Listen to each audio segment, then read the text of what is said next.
They say home is meant to be the safest place for a child, a sanctuary from the chaos of the outside world. But for 10-year-old Sarah Sharif, home was the very place that stole her innocence, her security, and ultimately, her life. Sarah's story begins in Surrey, England, where she was born in 2013. Described by those who knew her as sweet, shy, and bright-eyed, Sarah was the kind of child who clung to hope even in difficult circumstances. Teachers remembered her as quiet but curious, someone who longed for stability. But behind that timid smile lay a childhood marked by turbulence. Her parents, Irfan Sharif and Olga, a Polish mother, had separated when Sarah was still young. Custody battles followed, as they often do in broken families. Olga fought to remain in her daughter's life, but Sarah increasingly found herself under the roof of her father, and more dangerously, under the influence of her stepmother, Baynash Batul. To outsiders, Baynash Batul may have appeared as a dutiful wife and caregiver. But as later evidence revealed, beneath the facade lurked a woman whose cruelty was cold and unrelenting. Life inside the Sharif household was suffocating. Sarah was isolated from the outside world, frequently absent from school, and kept out of the gaze of authorities. Teachers and neighbors noticed bruises and scratches. Some raised alarms, but each time explanations were offered: clumsy falls, accidents, fragile health. Social workers visited more than once. Yet somehow Sarah always slipped back into the shadows. Then, in the early hours of August 10, 2023, a chilling call was placed to emergency services in Surrey. The call wasn't made from England, came from Pakistan. On the line was Sarah's father, Irfan. His voice was flat, detached, almost rehearsed. He said his daughter was dead. Police rushed to the family home. Inside, they found Sarah's body lying alone in a small bed. The scene was haunting. She was dressed in clothes too large for her fragile frame, her tiny face bearing signs of prolonged abuse. Her injuries weren't from a single moment of violence. They told the story of months, maybe years, of systematic cruelty. The post-mortem examination confirmed what detectives feared. Sarah had suffered extensive and multiple injuries over a sustained period. This was not an accident. This was a campaign of abuse. By the time police arrived, Sarah's father, stepmother Baynash Batul, and her uncle Imran Sharif were gone. They had boarded a plane and fled to Pakistan the day before Sarah's body was discovered. The case gripped Britain. Headlines splashed across newspapers: "Girl, 10, found dead in Surrey home." News anchors spoke her name with somber urgency. True crime forums erupted with theories. How could a child known to social services slip through the cracks so catastrophically? An international manhunt began. Interpol issued alerts. Pakistani authorities came under pressure to locate and arrest the fugitives. Meanwhile, Sarah's biological mother, Olga, was left in shattering grief. Through tears, she told reporters, "She was my everything. She was so beautiful. She was my angel." The pain in her voice reflected not only the loss of her child, but also the guilt of a mother who had fought for custody, only to see her daughter end up in the hands of people who destroyed her. As the hunt for the suspects stretched into weeks, the story took bizarre turns. Baynash Batul, the stepmother at the heart of the case, appeared in a carefully staged video statement from Pakistan. Sitting stiffly beside relatives, she denied harming Sarah, but admitted that Sarah's death was an incident. Her words were vague, calculated, chillingly evasive. She criticized the British media, claimed she was being misunderstood, and insisted she wanted justice.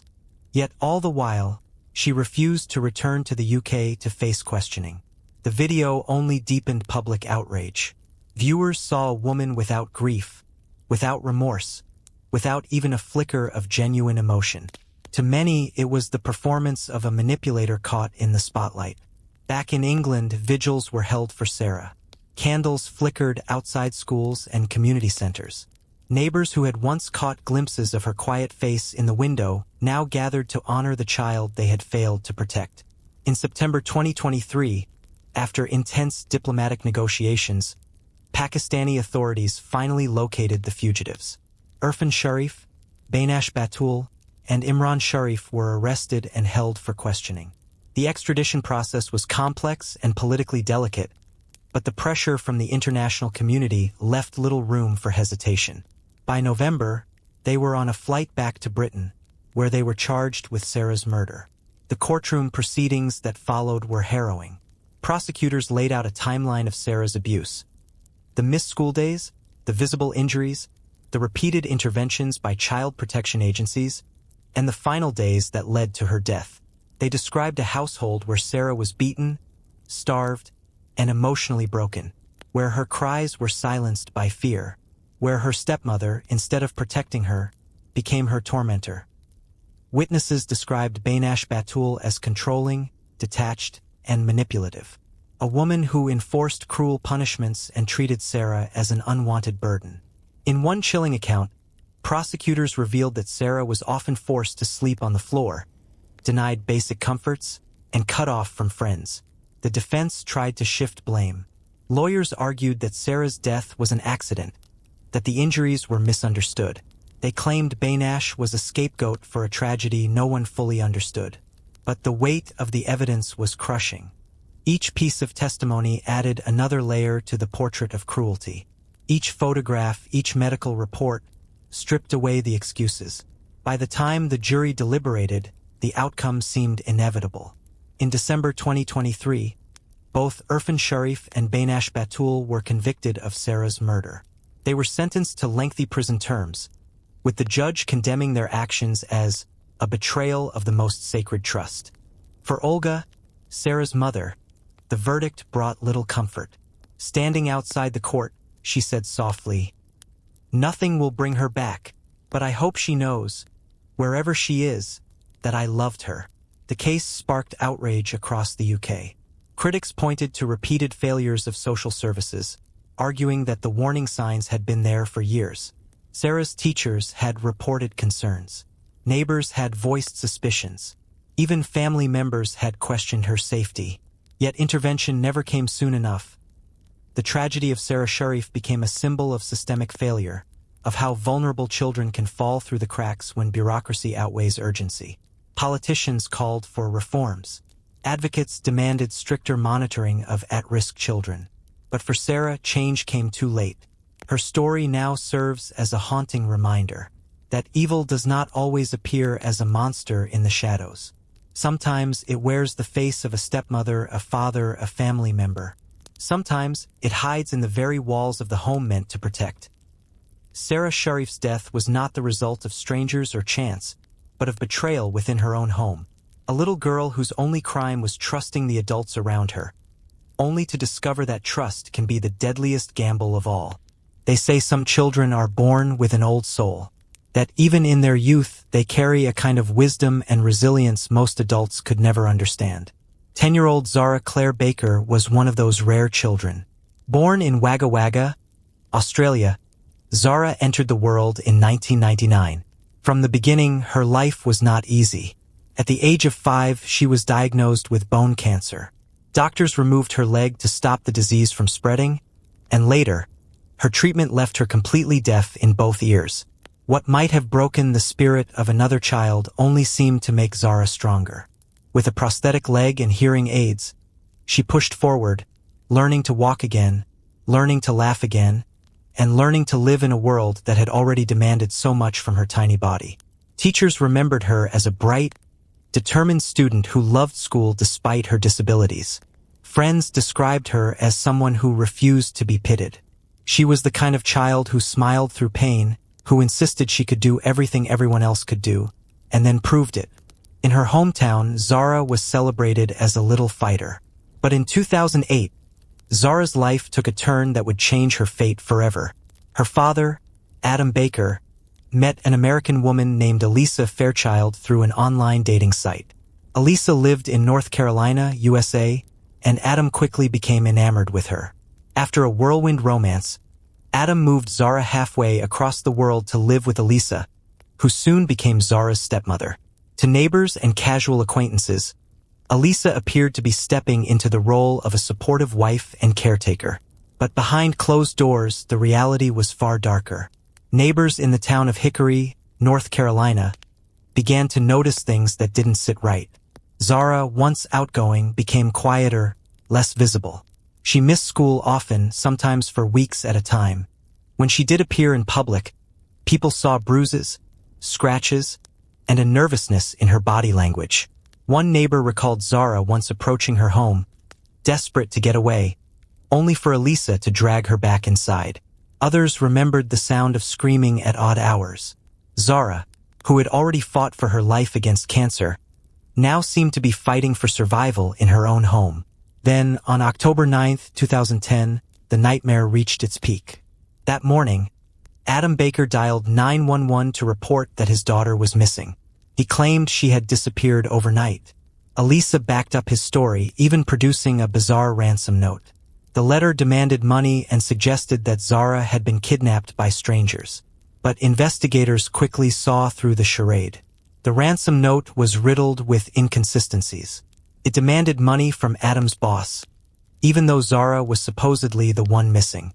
Within hours, forensic experts determined that the handwriting matched Elisa's. She had written the note herself. The missing child case instantly transformed into something far more sinister. Police launched an intensive search for Zara, scouring the home, the yard, and nearby woods.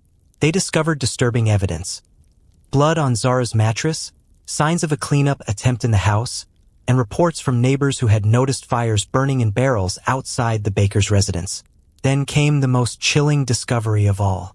On October 27th, less than 3 weeks after Zara's disappearance, investigators found human remains in Caldwell County, about 20 miles away. The remains had been dismembered and scattered. Over time, more pieces of Zara's body were found in different locations, confirming the unthinkable. Elisa had murdered Zara and attempted to cover it up by disposing of her like trash. The details that emerged painted Elisa as a woman of shocking cruelty. She admitted to writing the fake ransom note in a desperate attempt to deflect suspicion. But even more horrifying was her confession that she had helped dismember Zara's body, scattering her remains across rural North Carolina to make sure she was never found whole again. Prosecutors alleged that Zara had endured months, if not years, of abuse at Elisa's hands. Elisa controlled the household, often isolating Zara, keeping her from school, and punishing her severely. Authorities even believed Zara may have died days before Adam reported her missing. When the case went to trial, the courtroom was packed with grieving relatives, outraged neighbors, and community members who had once admired Zara's courage. Elisa Baker pled guilty to second-degree murder, obstruction of justice, and other related charges. She received a sentence of 18 years in prison, a punishment many viewed as insultingly light for the scale of her crime. The trial also raised disturbing questions about Adam Baker's role. Was he complicit or simply negligent? Adam insisted he had no idea what Elisa was doing to Zara. Prosecutors suggested he may have turned a blind eye to the abuse. But despite public outrage, Adam was never charged in connection with Zara's death. His reputation, however, was forever stained by suspicion. Meanwhile, Zara's biological mother, Emily Dietrich, who had lost custody years earlier due to her own struggles with mental health, flew to the United States to grieve her daughter. Through tears, she described Zara as her little angel, a child who had always chosen joy despite suffering. The aftermath of the case left an indelible scar on the community. Memorial services were held in both the U.S. and Australia. In Zara's hometown, her classmates planted a tree in her honor. In North Carolina, a memorial garden was created where children could play, laugh, and heal, the very things Zara had been denied in her final days. Elisa Baker became infamous as one of the most reviled stepmothers in recent memory, a real-life embodiment of the evil stepmother trope that had haunted fairy tales for centuries. But Zara's story wasn't just another headline. It was a reminder of how quickly the vulnerable can be silenced, and how easily abuse can hide behind closed doors. For investigators, the case was personal. One detective later admitted, she survived cancer. She survived losing her hearing. She survived losing her leg. But she couldn't survive Elisa Baker. The tragedy of Zara Baker was more than just a crime. It was a betrayal of the most profound kind. A child who had fought with every ounce of strength against disease was finally undone, not by fate, but by a stepmother who chose cruelty over compassion. Zara Baker's life was a testament to resilience, courage, and hope, but her death revealed a truth as old as humanity itself. Sometimes the greatest threat to a child comes not from the world outside, but from the very person who promises to protect them. In the quiet town of Clarksville, Tennessee, during the early 1960s, a crime occurred that would forever scar the community. It was not a crime committed by a stranger or an outsider, but one that unfolded within the fragile walls of a family. The victim was 4-year-old Michelle Leanne Morgan, an innocent child whose life was brutally cut short at the hands of her stepmother. This case, buried in the archives of American crime history, remains one of the earliest documented examples of the dangers children can face when trust is placed in the wrong hands. Michelle Leanne, often called Michelle by her family, was born in 1957 to parents who struggled with marital problems. Her father, James Morgan, remarried after separating from Michelle's mother, introducing a new maternal figure into his daughter's life, Mary Ray Morgan. By all outward appearances, the Morgans were an ordinary working-class family in small-town America. Clarksville was a close-knit community, where neighbors believed they knew one another, and whispers of trouble rarely traveled beyond the church pews. But behind closed doors, the Morgans' household was far from peaceful. Mary Ray, Michelle's stepmother, quickly developed a reputation among neighbors and extended family members. People noticed her impatience with the little girl. Where others saw innocence, Mary Ray seemed to see inconvenience. Reports later revealed that Mary Ray often isolated Michelle, controlling when she could eat, when she could play, and how she behaved in the presence of others. To outsiders, this looked like strict discipline. In reality, it was escalating abuse hidden in plain sight. The 1960s were a time when domestic matters were often considered private, rarely questioned by neighbors or even extended relatives. The idea of a stepmother harming a child seemed unthinkable, almost unspeakable. But in Michelle's home, it was becoming a grim reality. On April 4, 1961, Clarksville police were called to the Morgan household after James Morgan reported that his daughter had been found unresponsive. When authorities arrived, they were met with a disturbing scene. Michelle's small body was bruised, battered, and broken. She was rushed to the hospital, but it was too late. The 4-year-old had succumbed to her injuries. At first, Mary Ray attempted to claim that Michelle had suffered an accident, a fall, perhaps, or some other mishap while playing. But doctors who examined her body immediately raised red flags. The injuries were not consistent with a simple fall. They told a different story, one of prolonged abuse and violent assault. The medical examiner's report revealed the full extent of Michelle's suffering. The child's body bore multiple bruises in various stages of healing, clear signs of repeated abuse over time.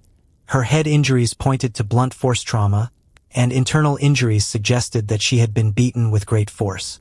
Most damning of all, the final cause of death was ruled as homicide by beating. Michelle had not died in an accident. She had been murdered. Police immediately focused their attention on Mary Ray Morgan. Neighbors had long suspected tension in the household, though no one had intervened. Witnesses came forward describing screams they had occasionally heard from the home, always brushed off as discipline. James Morgan, the father, was questioned extensively. While no direct evidence linked him to the abuse, investigators criticized his passivity and blindness to the suffering of his own child. His silence, whether born of fear or complicity, allowed the abuse to continue unchecked. Mary Ray, however, could not escape the mounting evidence. Forensic findings, witness testimony, and her inconsistent statements placed her at the center of the crime.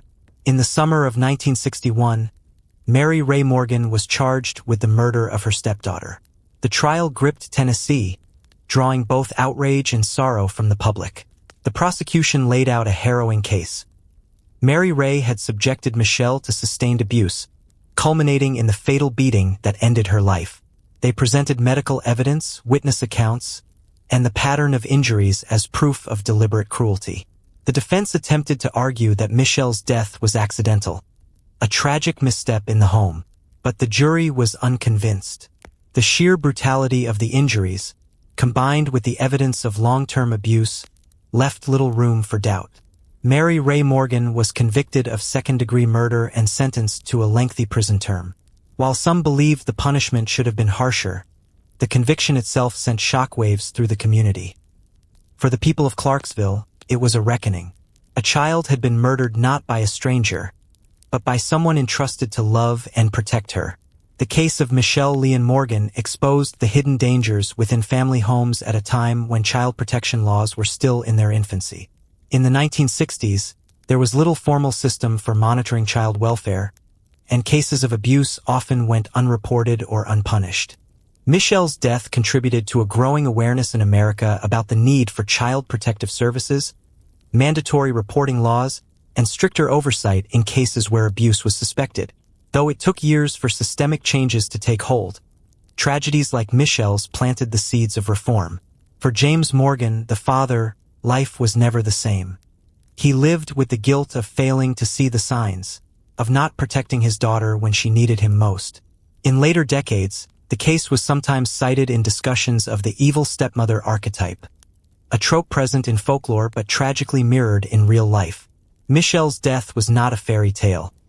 It was a brutal reminder that jealousy, resentment, and cruelty can lurk within blended families. The case also highlighted the silence of communities. Neighbors admitted afterward that they had noticed bruises and heard troubling noises, but had chosen not to intervene, believing it was not their place. Their silence, coupled with James Morgan's inaction, left Michelle defenseless against the one person who should have nurtured her. Experts reviewing the case decades later pointed to psychological factors in Mary Ray's behavior. Some suggested that she suffered from deep resentment toward Michelle, viewing her as a constant reminder of her husband's previous life. Others argued that she may have struggled with her own insecurities and lack of maternal connection, which manifested as aggression. Whatever the cause, her inability to control her anger turned deadly, and a 4-year-old girl paid the ultimate price. The murder of Michelle Leon Morgan stands as one of the earliest and most haunting cases of stepmother abuse in modern American history. It forced a community to confront the uncomfortable truth that evil can reside within the home, hidden behind closed doors and polite smiles. For Michelle, home was supposed to be a place of safety. Instead, it became the stage for betrayal and violence. And though decades have passed, her story endures as a reminder that silence in the face of abuse can be just as deadly as the crime itself. Sometimes the most chilling stories are not about strangers lurking in the dark, but about the very people children are taught to trust most, their own parents. The murder of 5-year-old Isabella de Oliveira Nardoni in São Paulo, Brazil, shocked not only the nation but the entire world. To this day, it is remembered as one of the most heartbreaking examples of betrayal within a family.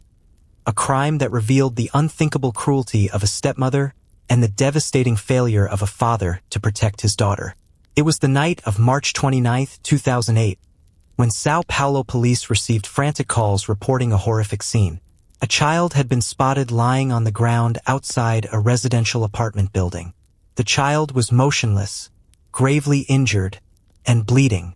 When paramedics arrived, they found 5-year-old Isabella, clinging to life after having fallen from the 6th-floor window of her father's apartment. She was rushed to the hospital, but the injuries were too severe. Within hours, she was pronounced dead. At first, it seemed like a tragic accident. A little girl slipping out of a window, perhaps left unattended for a few minutes. But very quickly, investigators began to sense that something far darker had happened. Isabella was the daughter of Alexander Alves Nardoni and his former partner, Ana Carolina Oliveira. Though the couple had separated, Ana Carolina remained a loving and active presence in Isabella's life. She adored her daughter and fought to ensure she had stability despite the broken relationship. Alexander, on the other hand, had moved on and started a new life with Ana Carolina Jatoba, Isabella's stepmother. Together, they had 2 sons of their own. To outsiders, they looked like a typical young family. But beneath the surface, tensions ran deep. Friends and relatives later testified that Ana Jatoba was extremely jealous of Isabella.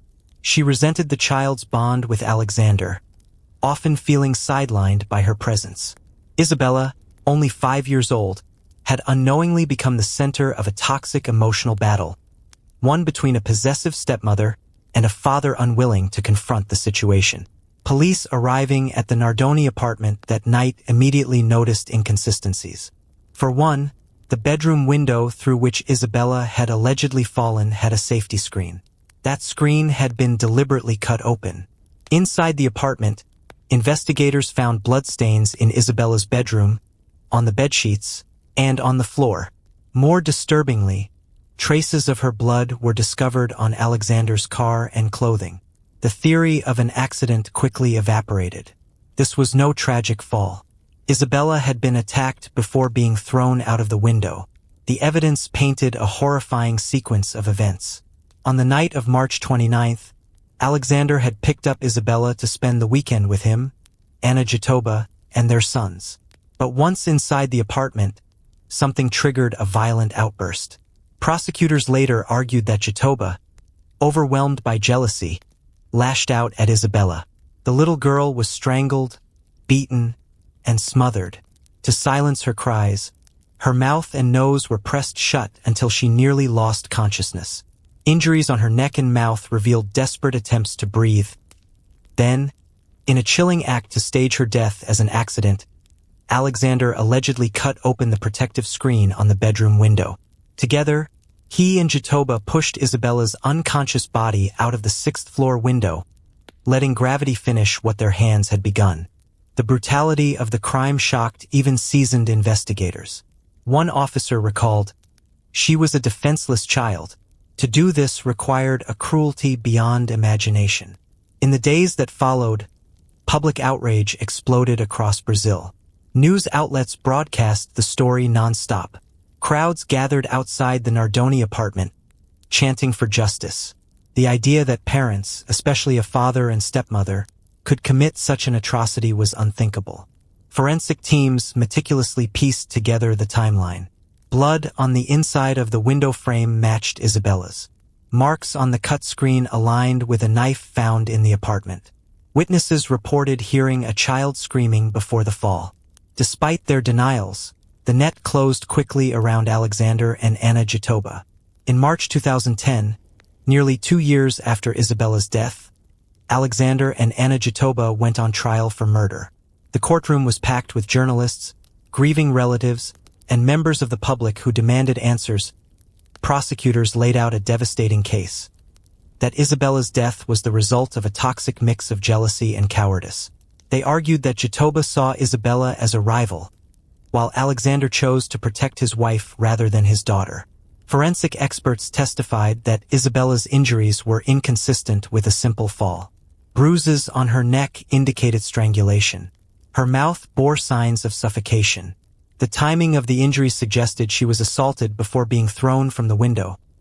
Perhaps most damning of all was the sheer volume of physical evidence linking the couple to the crime. Blood, fingerprints, fibers all pointed to the same conclusion. The defense tried to cast doubt, suggesting that Isabella's death was a tragic accident. They claimed she had fallen accidentally and that the couple was being scapegoated. But their arguments failed to sway the jury.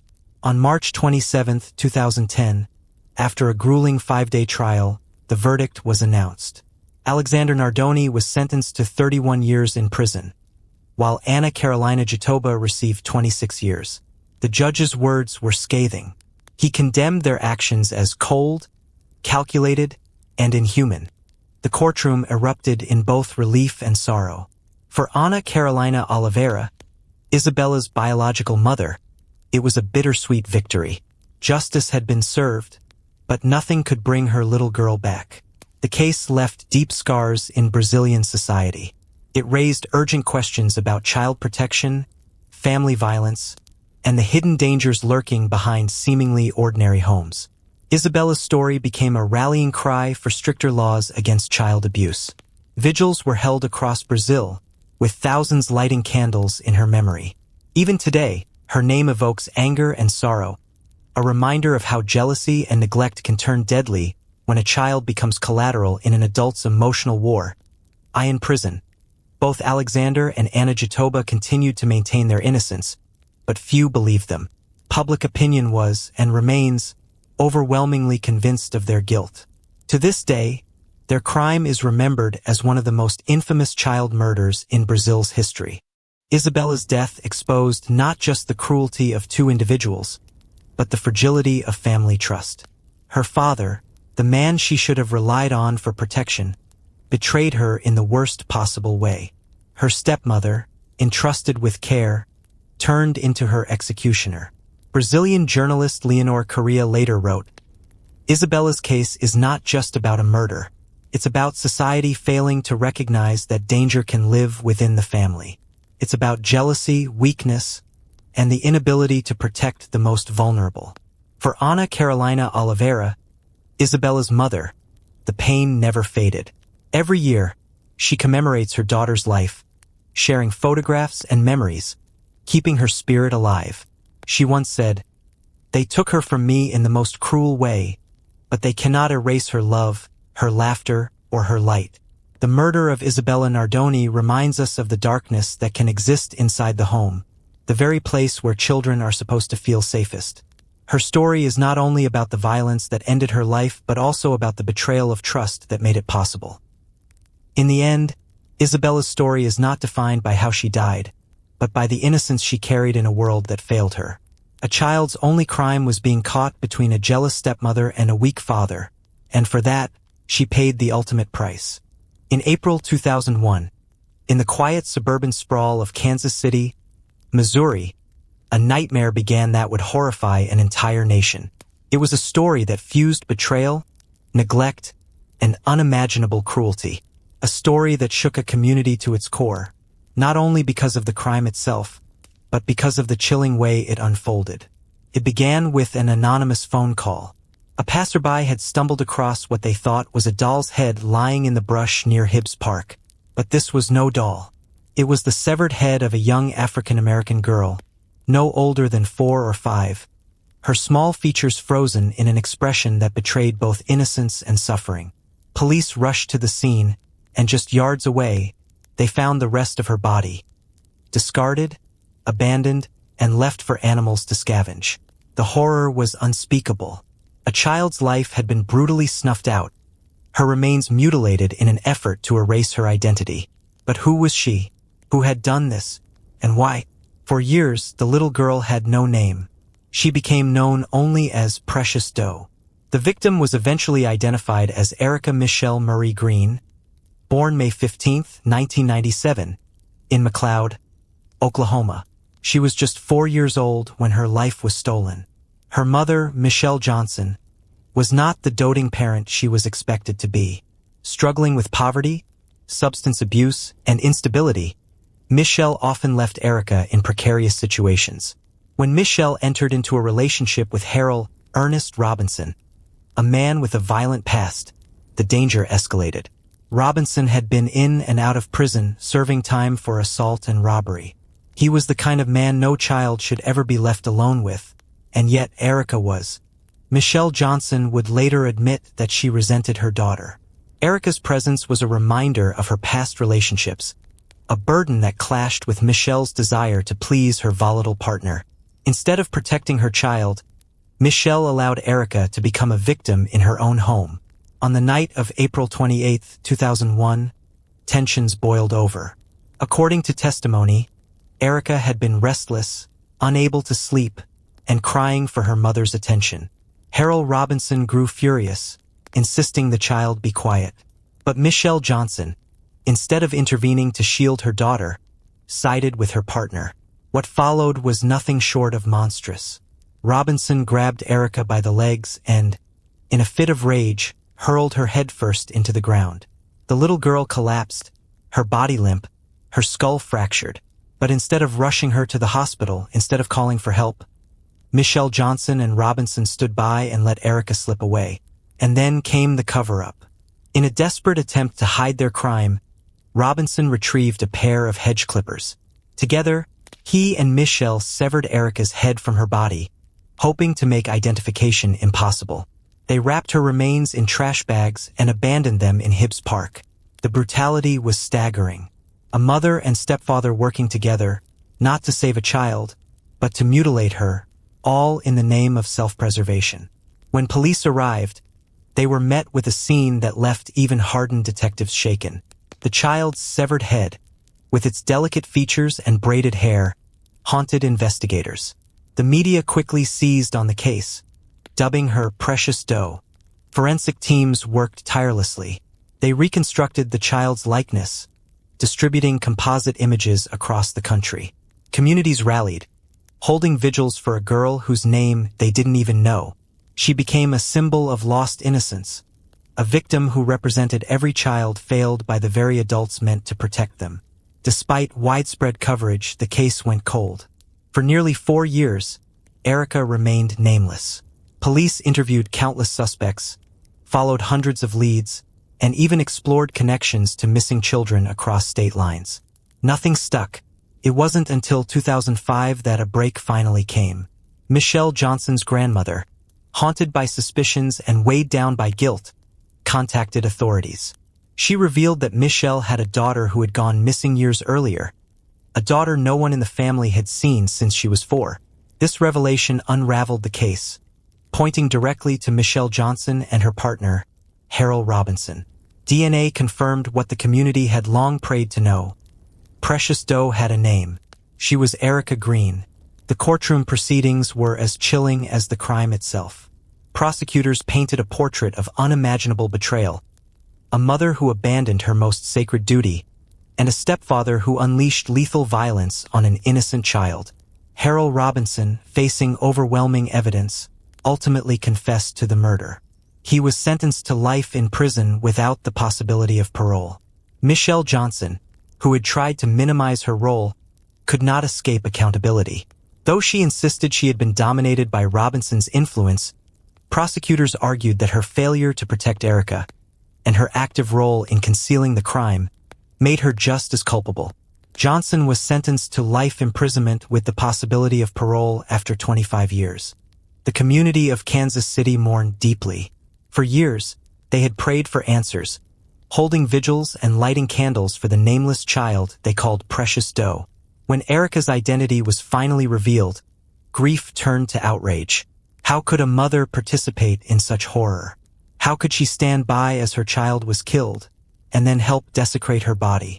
In death, Erica became a symbol of every child silenced by abuse.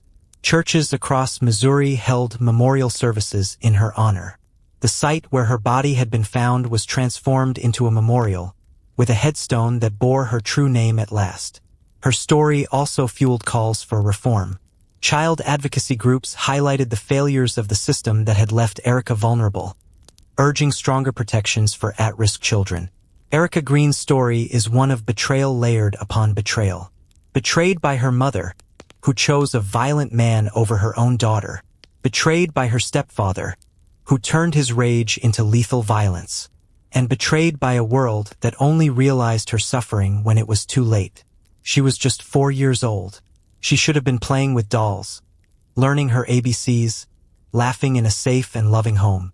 Instead, she became known to the world only as Precious Doe, a child stripped of her identity, discarded like refuse, and remembered for the monstrous cruelty she endured. Her case forces us to confront an unbearable truth. Sometimes the greatest danger to a child does not come from strangers lurking in the shadows, but from the very people meant to protect them. And yet, Erica's name now lives on. No longer faceless, no longer forgotten.